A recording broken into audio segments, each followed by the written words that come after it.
bem-vindo ao nosso canal Simplesmente. A nossa proposta é termos uma mente simples. Devido a muitas perguntas, pessoas entrando em contato conosco, nós tivemos a iniciativa de hoje fazermos um estudo mais extensivo, baseado na cura das feridas emocionais. Hoje nós queremos falar sobre colocando a sua vida emocional em ordem. Nós vamos usar como proposta uma história bíblica muito conhecida, porque traz um relato familiar interessante, muito bom para nós avaliarmos. Então eu queria começar fazendo uma seguinte pergunta para você. Qual foi a pessoa que mais lhe feriu em sua vida? Pare e pense um pouquinho. A outra pergunta: qual foi a pessoa que você mais feriu em sua vida? Pare e reflita. Eu gostaria até que você tomasse iniciativa de pegar um papel, uma caneta, ou quem sabe você pegar o teu próprio celular e ir anotando, porque durante o estudo vai ser muito provável a tendência de você ter algumas recordações, algumas coisas que vai ser importante você parar e pensar. Então eu te sugiro, ouça isso e talvez ouça mais de uma vez e vá refletindo e se autoavaliando. Uma das nossas propostas é essa autopercepção, porque isso vai te ajudar a se conhecer e a se curar. Nós temos percebido muitas pessoas doentes porque não param para se ver, não param para se observar. Então, parou e pensou? Quem foi a pessoa que mais te feriu? E quem foi a pessoa que você mais feriu? Anota aí. A história que nós vamos falar é a história exatamente de Jacó, aonde ele mostra que ele, filho de Isaac, e Jacó era irmão de Esaú. Quem conhece bem a história sabe que Esaú era o preferido do pai. Por quê? Porque ele era caçador, trazia carne, o pai gostava. E Jacó era o queridinho da mamãe. Por quê? Porque ficava em casa, cozinhando com a mãe. Então, essas preferências foram mostradas claramente um para o outro. Então, Isaac gostava mais de Esaú e Rebeca, a mãe, gostava mais de Jacó. Ou seja, Jacó cresceu entendendo que pai e mãe podem fazer acepção de filhos. Eu não estou concordando, eu estou dizendo o que aconteceu na vida do Jacó. Consequentemente, Jacó também fez acepção com os seus filhos. Jacó aprendeu com a mãe a enganar o próprio pai. Conta-se a história que o primogênito, ele era abençoado pelo pai. Então a mãe, para que Jacó recebesse a bênção no lugar de Esaú, artimanhou uma coisa para enganar o pai, e o pai, que já era velhinho, ainda doente, colocou a mão sobre Jacó e abençoou ele. Então Jacó aprendeu com a mãe a passar os outros para trás. Então você percebe que aí começa a abertura de uma ferida emocional. Quando a gente fala sobre ferida emocional, você pode pensar, mas o que isso vai influenciar? Isso vai influenciar na sua saúde emocional. Nós temos a Organização Mundial da Saúde, diz que saúde mental é exatamente um estado de bem-estar no qual cada indivíduo realiza o seu próprio potencial e consegue contribuir para os outros. Toda pessoa que se sente segura, entende que aquilo que ela é capaz, ela consegue realizar, é uma pessoa que está com saúde emocional. O inverso, aonde a gente colocaria a doença, o problema, o trauma, é quando a pessoa tem uma visão distorcida sobre si. Ela não consegue perceber o quanto ela é boa. Você não conhece ninguém assim? Talvez até seja você. Que todo mundo diz, gente, mas como você é inteligente, como você é esperto, como você é bonito, bonita. E você dentro de você mesmo diz, eu não me sinto assim. Eu não vejo essa pessoa que todo mundo vê. Ou às vezes você se sente uma pessoa impostora. Eu engano todo mundo, é bom que eu deixe as pessoas longe, porque se elas chegarem perto de mim, elas vão descobrir que eu não sou tão bom assim. Isso é um sinal, isso é um sintoma de que algo emocional não está bem com você. Então, voltando aqui na história, vocês percebem que houve uma doença, a abertura de uma ferida se caracterizou. E perceba uma coisa, as feridas, normalmente elas se dão muito cedo na vida da gente. Quanto mais criança, mais profundo é o trauma, mais profunda é a sequela sequela do trauma. Eu lembro uma ocasião em que eu atendi uma jovem que tinha sido tocada pelo irmão quando ainda muito criança. E aquilo trouxe uma sequência enorme e consequência à sua vida afetiva, profissional. Mas numa outra ocasião, eu atendi uma jovem que aos 19 anos tinha sido vítima de um estupro seguido de assassinato do namorado que lhe acompanhava. E nessa ocasião eu percebi que aquela que foi bulinada pelo irmão quando pequena tinha muito mais consequências e traumas e infelicidade do que aquela que tinha sido por uma hora estuprada por um marginal e tinha presenciado o assassinato do seu namorado, tinha carregado o corpo do seu namorado. Ou seja, o que acontece entre uma e outra? Quanto maior é a sensibilidade do seu cérebro, como ele está em formação, maior é o efeito do trauma. Por isso que quanto mais cedo nós sofremos um trauma, maiores são as consequências.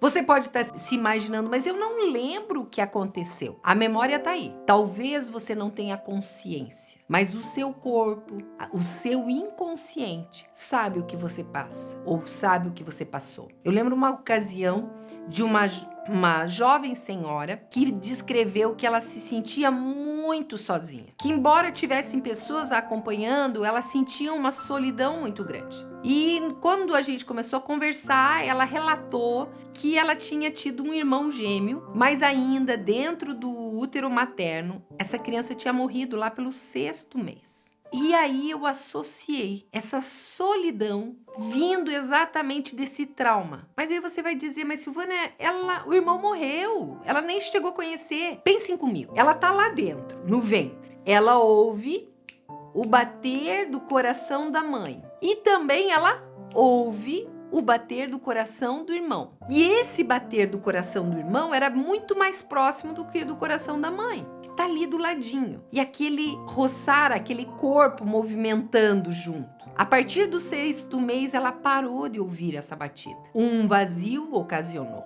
Aquele outro corpo não se movimentava mais. Quando nós fomos trabalhar com essa memória do 5º para o 6º mês, essa jovem senhora começou a chorar muito e gritava: aonde está você? Por que você me deixou sozinha? Vocês percebam? Era uma ferida lá no fundo da alma dela, onde ela pôde tomar consciência disso e entender que, embora o irmão tenha morrido, ela não permanecia sozinha. Ela contava com a presença da mãe dela e ela contava com a presença de Deus. Aí tem um elemento diferente que nós nunca trabalhamos, que é exatamente esse elemento espiritual. O crer na soberania e na presença de Deus. Isso trouxe essa consciência e esse aconchego e esse acolhimento e essa cura dessa memória que ela tinha ainda no ventre. Bom, continuando então na nossa história de Jacó. Jacó, depois que ficou adulto, ele saiu da presença do seu irmão Esaú porque ele tinha roubado o direito da bênção que o pai tinha dado. Esaú ficou feroz e ele fugiu. E nessa fuga, ele foi e acabou conhecendo Raquel, uma mulher com quem ele se apaixonou muito. No entanto, ele falou com o seu sogro que ele queria casar com ela. Só que a tradição falava que a filha mais velha tem que casar antes e Raquel não era mais velha. Mas ele trabalhou anos para o seu sogro para ter o direito de casar com Raquel. E na lua de mel, o sogrão, muito esperto, no escuro, mandou a Lia encalhada ficar com ele. E quando ele acordou no outro dia da lua de mel, ele percebeu que não era Raquel, mas sim a irmã mais velha. Ele ficou indignado com isso. Mas o sogro disse: te dou a filha mais nova, contanto que você trabalhe mais alguns anos para pagar essa minha filha. E ele aceitou. Resultado, quem era a mulher preferida? Raquel. Quem era a mulher rejeitada? A Lia. Em consequência, o filho que Raquel deu para ele foi o filho preferido, que era José. Depois vocês vão conhecer e já ouviram até filmes, José do Egito. Era o filho preferido de Jacó. E Jacó deixava claro que era o filho preferido. Tanto é que ele mandou fazer uma túnica colorida só para esse filho. E os outros irmãos começaram a ficar muito revoltados com essa situação. Afinal, o pai deixava claro que existia um filho preferido. Quantas vezes isso acontece nas nossas famílias? É aquela comparação, se não é, olha teu irmão, olha tua irmã, olha teu primo, olha tua prima, ou olha o filho da vizinha, a filha da vizinha. Gente, essa comparação traz para mim que imagem? Eu não sou suficiente. O que eu sou não é bom o suficiente. E isso começou a causar entre os irmãos muito ódio, muito rancor. Então, nós vemos aqui a abertura da ferida no coração dos irmãos.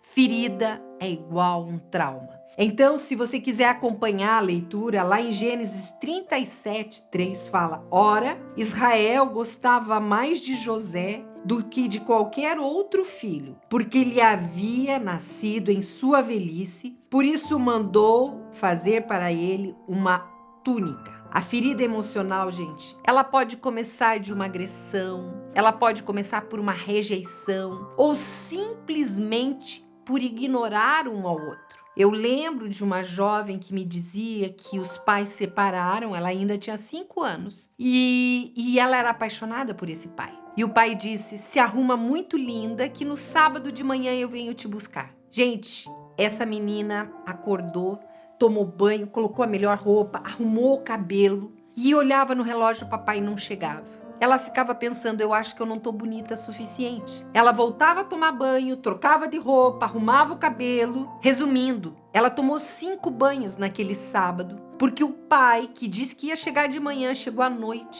Mas, no entanto, ela não sentia raiva do pai, mas ela se culpava, porque ela pensava, eu não estou bonita o suficiente para o meu pai chegar. Ele não chegou ainda porque eu não estou bonita o suficiente.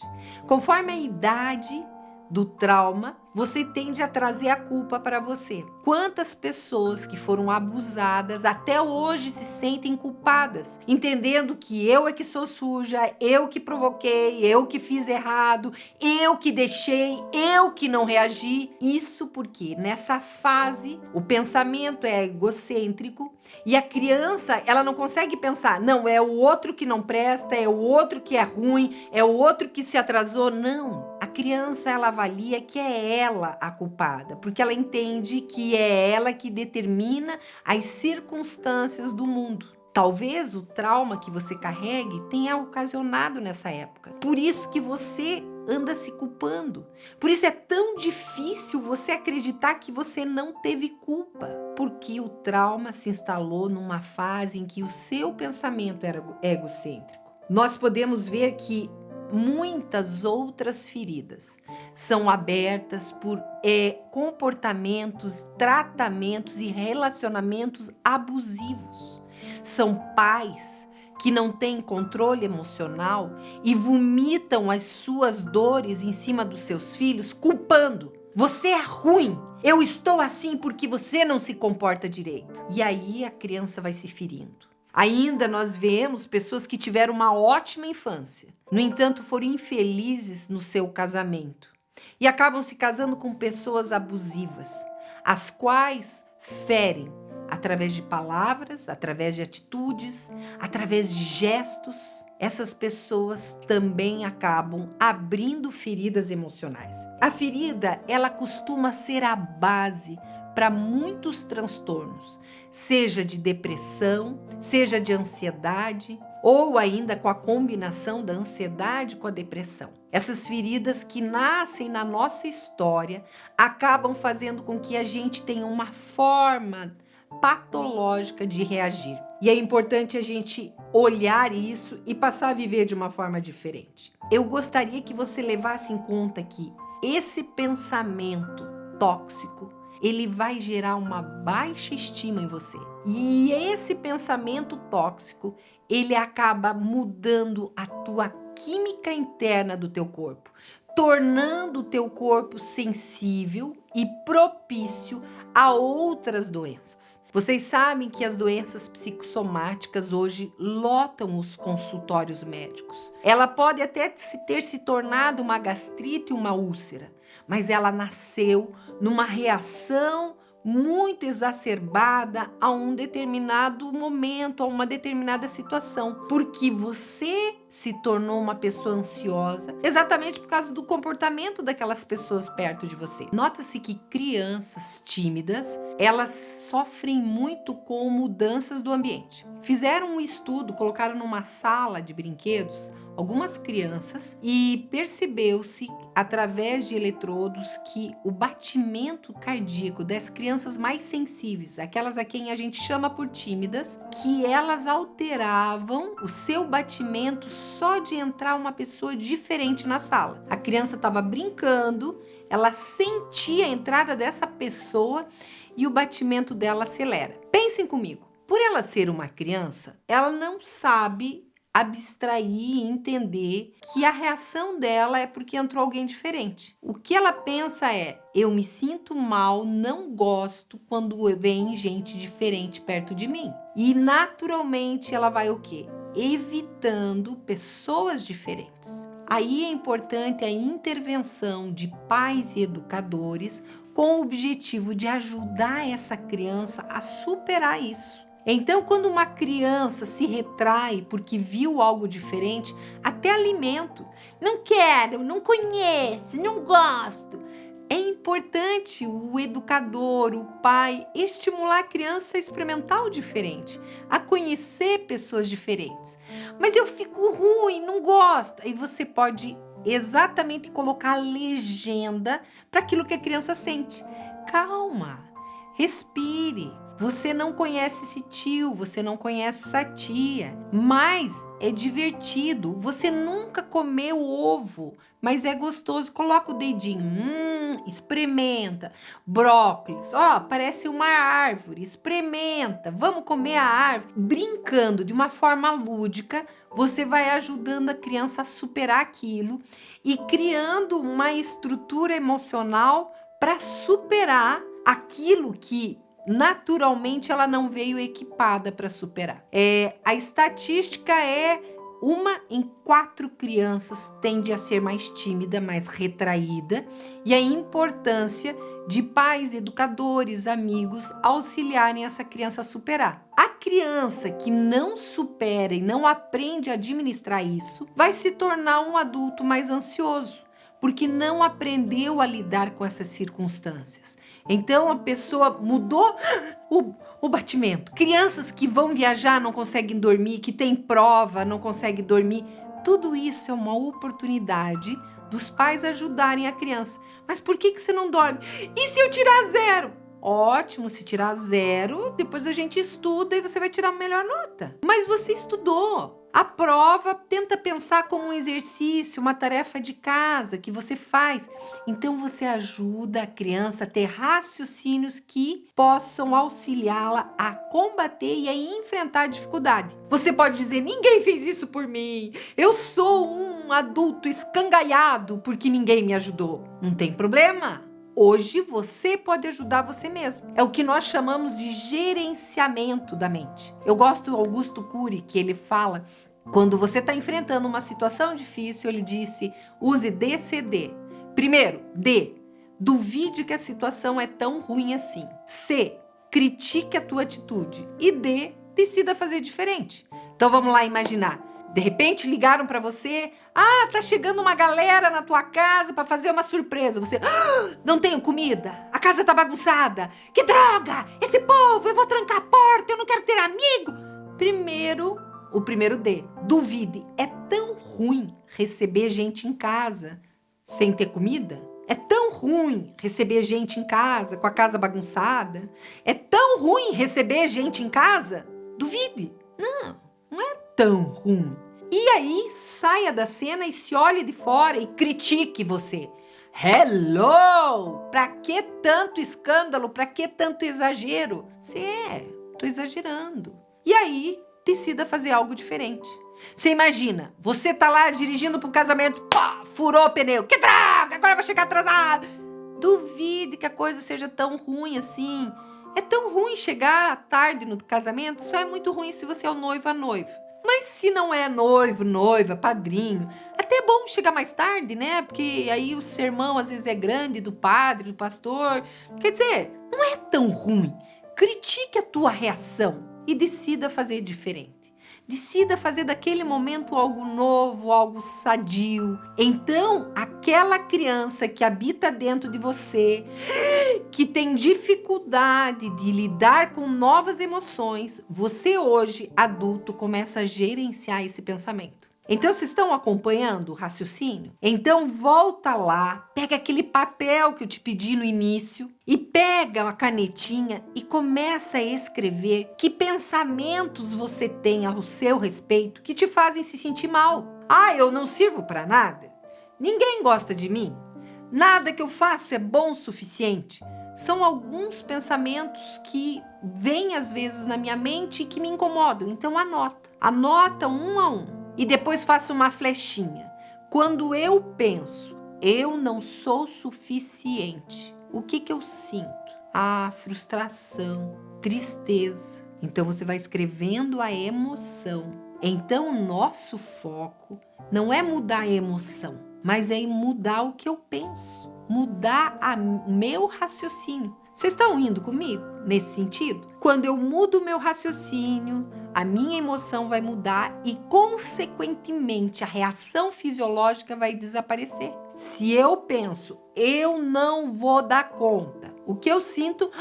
Acelera o batimento cardíaco e eu fico ansiosa. Se eu penso no lugar de eu não vou dar conta, eu posso pedir ajuda, aquilo me relaxa, consequentemente minha ansiedade vai desaparecendo e o aceleramento do batimento cardíaco e da respiração somem, desaparecem. Parece simples, mas é simples.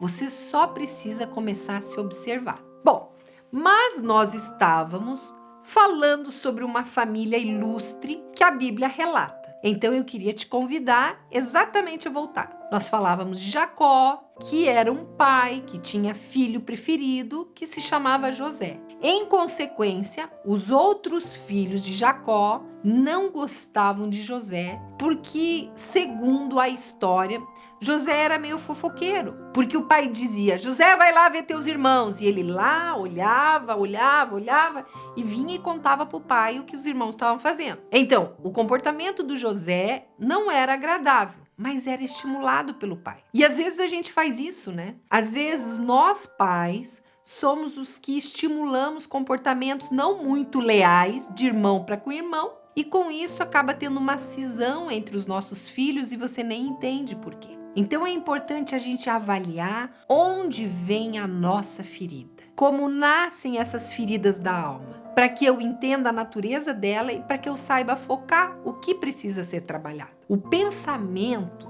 que é gerado de uma forma tóxica dentro da gente, ele vai influenciar na minha estima pessoal. As pessoas que têm boa estima, elas normalmente pensam não que elas são perfeitas, mas que elas dão conta, que se ela errar, ela pode tentar outra vez, que nem todo mundo vai gostar dela, mas ela também não gosta de todo mundo. Agora, a pessoa com baixa estima, normalmente ela tem um pensamento generalista. Ninguém gosta de mim, nunca faço nada certo, sou uma pessoa infeliz. E essa generalização negativa leva a pessoa a baixa estima. E normalmente ela nasce na infância. Mães e pais percebem crianças que o cachorrinho pula em uma e ela ri. E o cachorrinho pula na outra criança.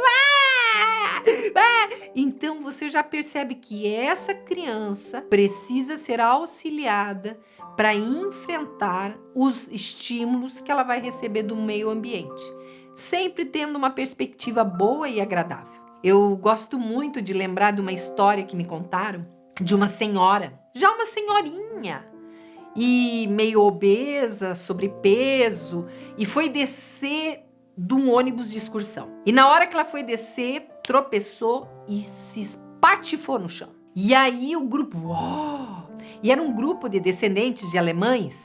E aí eles abriram e aquela senhorinha lá no chão e de repente ela começou a levantar, arrumar a roupa dela, tirar o pó do joelho e ela olhou, todo mundo olhando para ela, parado, vendo se ela tinha quebrado alguma coisa e ela olha assim, que você está me olhando?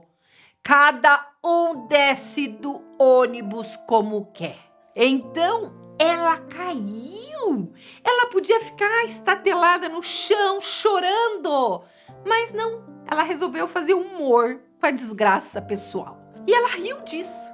Gente, nós precisamos aprender a rir com os nossos problemas, que aí a nossa imunidade vai aumentar e a gente vai ficar muito mais sadio. Falando de imunidade, tiraram um pouquinho de sangue de pessoas estressadas e perceberam que o número de leucócitos baixa. Gente, é importante a gente avaliar que quanto mais estressado, maior a minha propensão de pegar doença. Eu lembro de uma situação relatada em detalhes no livro Anticâncer, do David Sermon, e onde ele relata que eles pegaram 3 grupos de ratazanas. No primeiro grupo, eles colocaram numa gaiolinha, sabe, vivendo normal. O segundo grupo, eles colocaram, mas com uma campainha que dava um choquinho. E o terceiro grupo tinha uma campainha, dava choquinho, mas só que tinha uma barrinha de fio terra que evitava a ratazana ter o choque. Só que antes de eles colocarem as ratazanas nesse ambiente, eles introduziram células cancerígenas do mesmo tipo, extremamente agressivas.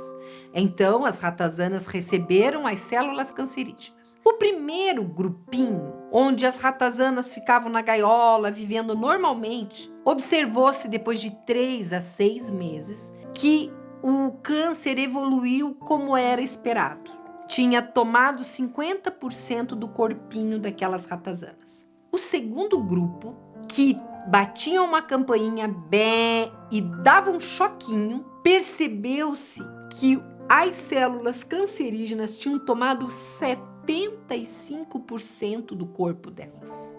E o terceiro grupo, onde batia a campainha bem, ia dar o choque, mas se elas segurassem no fio terra, elas não tinham choque, e é lógico que elas aprenderam rápido a segurar, percebeu-se que além da doença não evoluir, o próprio corpo começou a combater. Resultado da pesquisa: o segundo grupo, que era submetido a uma situação estressante, que era o choque, e não via saída, ele ficava com o quê? Com um ambiente bioquímico favorável para a doença. Enquanto o terceiro grupo, que tinha a situação de estresse, mas via um horizonte, uma saída, que era segurar na barrinha de fio terra, o corpo melhora a imunidade e combate a enfermidade. Então, com isso, eu quero estimular você ao quê?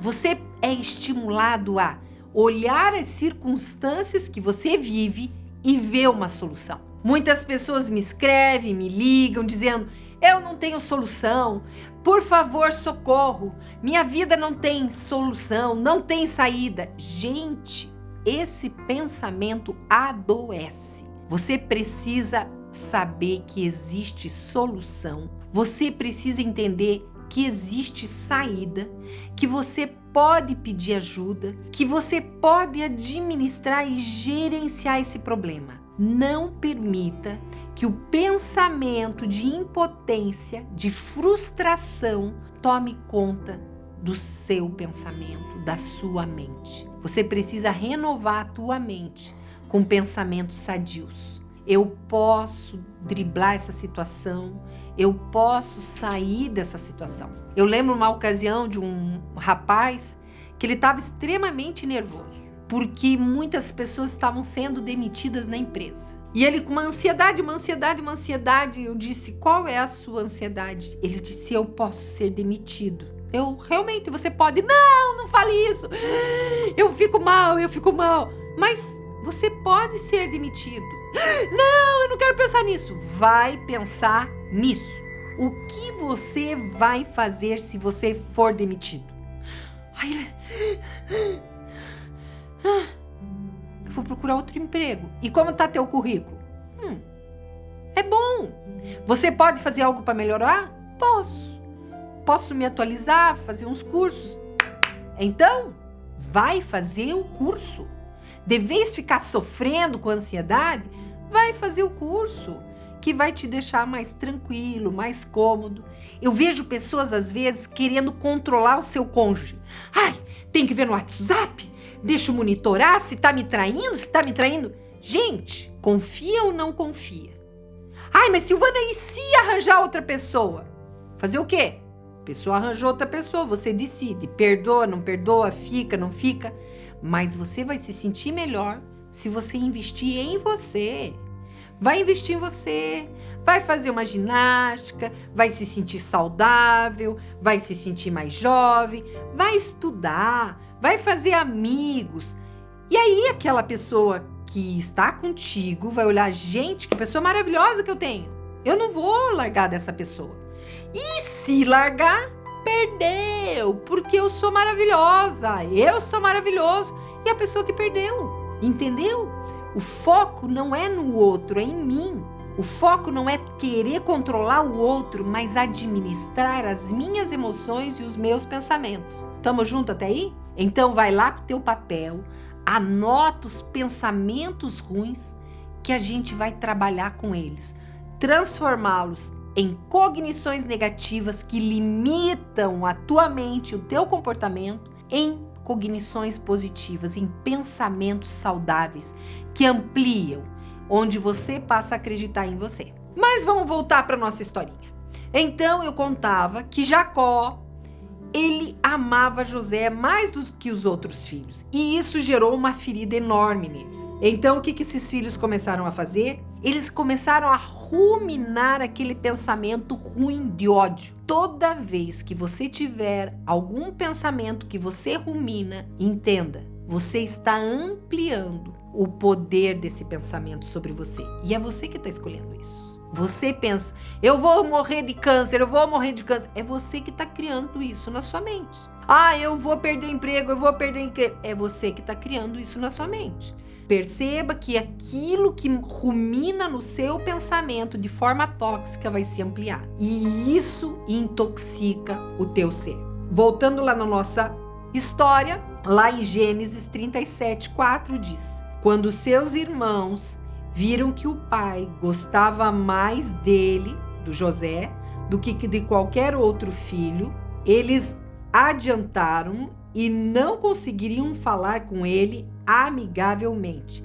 Eles odiavam a José e não conseguiam falar com ele amigavelmente. Onde nós precisamos encontrar amor, aceitação, acolhimento, via de regra tem sido o lugar onde nós temos sido mais feridos. Toda vez que eu faço aquela pergunta, quem mais lhe feriu? É quase que maioria as pessoas erguerem a mão se referindo ao seu pai, à sua mãe e ao seu cônjuge. É então o lugar onde eu precisava ter acolhimento, aonde eu precisava descansar, é onde eu estou sendo mais ferido e provavelmente onde eu tenho ferido mais. Às vezes nós não percebemos as palavras que a gente joga. Gente, imagine um vômito. Quando você vomita, aquilo que estava ruim de você sai, mas se tiver alguém perto, suja essa pessoa. Ninguém ao seu lado tem culpa da sua patologia emocional. Não justifique o seu falar, o seu proceder em cima dos outros. Você precisa assumir a responsabilidade das suas atitudes. Os irmãos começaram a odiar José. E o que acabou fazendo isso? A dor e a ferida deles levou eles a ferirem mais ainda. E começaram a agredir. Lá em Gênesis 37:28, a Bíblia descreve: quando os mercadores israelitas de Midian se aproximaram, seus irmãos, os irmãos de José, tiraram ele do poço e venderam por 20 peças de prata aos ismaelitas, que o levaram para o Egito. Ou seja, os irmãos de José Anteriormente tinham jogado ele num poço para morrer e depois resolveram vendê-lo. O ódio era tão grande que eles queriam fazer essa pessoa sumir da vida deles. Gente, quantas vezes a gente vê nos nossos noticiários pessoas matando pessoas porque deixam se controlar e dominar por um ódio um pelo outro. Então é muito importante você avaliar quais têm sido as emoções produzidas dentro de você através desse pensamento. E nós vamos gerenciar essas emoções mudando a qualidade do nosso pensamento. E aí o que acontece quando as pessoas são feridas? Frequentemente elas usam mecanismos de defesa. Quantas vezes você vai conversar com uma pessoa que você percebe que essa pessoa tem sérios problemas e a pessoa nega. Não, eu sou uma pessoa feliz, eu tô tranquila, Isso é um mecanismo de negação. E nessa história, nós também vemos que José, depois que ele foi ao Egito, ele foi vendido e ficou morando na casa de Potifar. Só que quando ele administrava a casa de Potifar, a mulher dele tentou se relacionar sexualmente com José. E assim que essa esposa tentou agarrá-lo, ele saiu correndo e lembra daquela túnica dele? Ele largou a túnica, ela segurou e depois, frustrada, que José não quis ficar com ela, começou a gritar: "Ah, José tentou me agarrar, José tentou me agarrar." Resultado, José foi preso. Enquanto José estava preso, ele conheceu o copeiro e o cozinheiro do rei. E esses dois tiveram um sonho. E José interpretou o sonho dos dois. E ao interpretar os sonhos, ele disse que o cozinheiro ia ser morto e que o copeiro ia voltar a servir no palácio. E aí ele virou para o copeiro e disse: "Quando você voltar a servir no palácio, lembra de mim." Assim como José interpretou os sonhos, aconteceu. O coitadinho do cozinheiro foi embora e o copeiro voltou para o palácio. O cozinheiro morreu e o copeiro voltou para o palácio. Só que lembrou de José? Depois, a história conta, eu estimulo você a ler os detalhes dela. Um dia, o rei teve um sonho e ninguém conseguiu interpretar o sonho. Aí o bendito copeiro lembrou de José. E aí disse: "Ah, tem um cara lá na prisão que interpretou um sonho." E aí ele chamou José. Resultado, José interpretou. Era um sonho das vacas gordas e as vacas magras. E aí José disse: "Vão ter 7 anos de abundância no seu reino e 7 anos de carência. E é importante que o Senhor guarde a comida durante esses 7 anos, porque depois vai ser um problema, vai faltar alimento e aí nesses outros 7 anos o Senhor vai ter da onde ter, porque o Senhor estocou." Quando o faraó viu isso, olhou para ele e disse: "Gente, onde eu vou achar um homem com tamanha sabedoria? Eu vou colocar você, José, como governador do Egito." Resultado, ele começou a gerenciar o Egito. Aquele irmão que todo mundo odiava. Só que percebam que ele não voltou atrás da sua família. Ele ficou lá no Egito. Gente, ele tinha poder, ele podia voltar, mas não voltou. Só que ele começou a ter filhos no Egito. E o primeiro filho que ele teve, vocês vejam o que é processo de negação. Em Gênesis 41:51 diz: "Ao primeiro filho, José deu o nome de Manassés, dizendo: Deus me fez esquecer todo o meu sofrimento e toda a casa do meu pai." Mentira! Tanto é que depois você vai ver lá na frente que quando ele encontra os irmãos, ele vai chorar, um choro tão alto que o palácio inteiro ouviu. Então a negação é um processo que nós usamos para tentar administrar a nossa dor, mas não cura, gente. Então você que está dizendo: "Eu não tenho problema, stop, para e dá uma avaliada. Todo mundo tem alguma coisa para arrumar na vida. Mas continuando, além de negar, existem pessoas que racionalizam o problema. "Ah, meu pai me batia porque, coitado, ele não teve uma boa criação. Ah, a minha mãe bebia, coitada, porque meu pai era ruim." Não, isso é racionalização. Chore a tua dor. Chore o que você passou. Admita que não foi ideal. Mas José também racionalizou a sua dor. Lá em Gênesis 41, 52, nós lemos: ao segundo filho chamou Efraim, dizendo: Deus me fez prosperar na terra onde tenho sofrido. Ou seja, ele estava tentando lidar com a dor dele, achando uma razão racional para aquilo. Toda vez que você negar, racionalizar, você não entra em contato com a sua dor. É importante entrar contato com a sua dor até para se reconhecer dentro dela. Eu recordo de uma jovem que não conseguia engravidar e a gente se conheceu e conversando eu descobri que no dia do nascimento dela, a mãe dela havia morrido. E aí nesse momento que eu vi esse relato, aqui dentro, parece que bateu uma sineta dizendo: é por isso que ela não engravida. E aí eu fui conversar com ela, ela disse: você não me entende, eu sou resolvida. Eu fui criada por meus avós no interior e eu vivi muito bem, os parentes sempre em volta.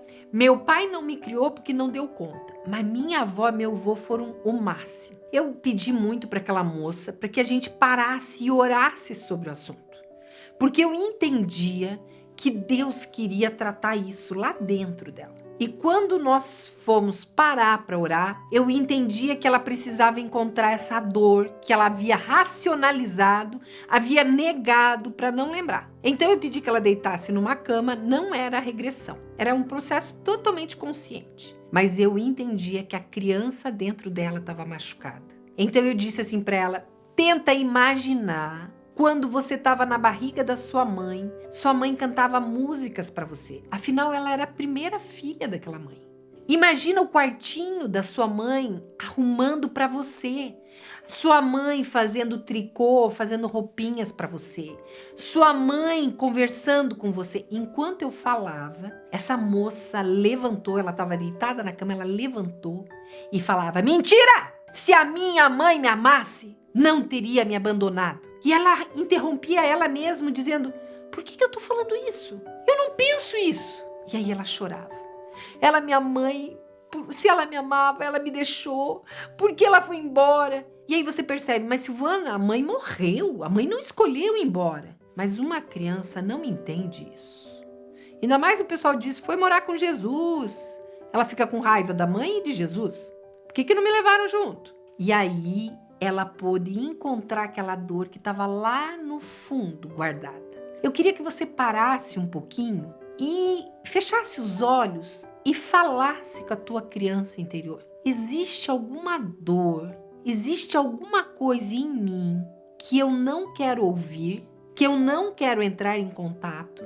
Existe alguma coisa que eu tenho reprimido com medo de não dar conta de administrar esse sentimento?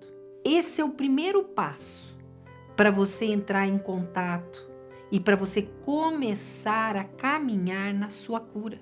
Entender o que a sua criança interior pensa dela mesma, o que ela sente. É importante você entrar em contato com isso.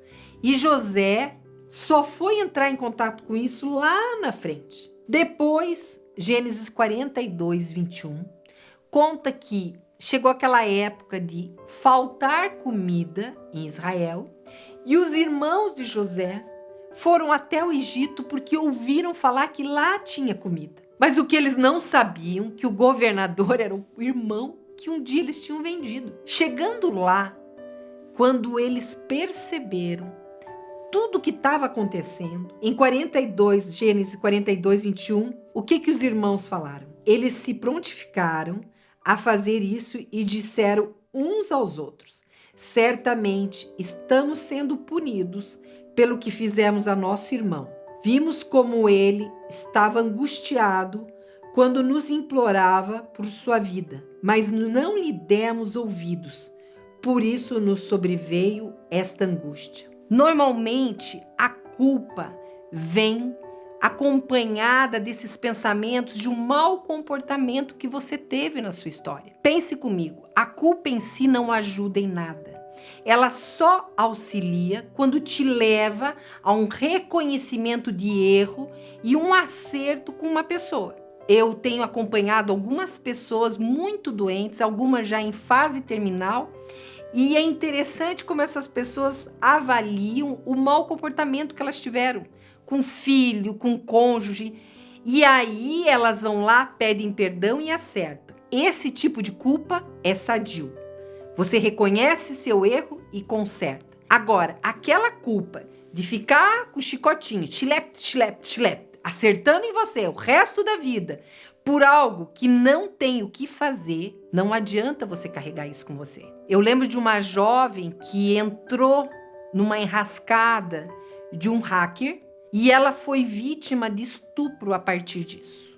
E conversando com ela não conseguia se perdoar porque ela disse: eu fui muito burra, muito inocente, eu caí numa cilada, eu não me perdoo. E eu disse para ela: enquanto você não se perdoar, você continua cativa, você continua na mão do seu abusador. Olhar por um erro seu, se perdoar, dizer: isso já passou, eu tenho novas oportunidades, abre uma porta em um novo caminho.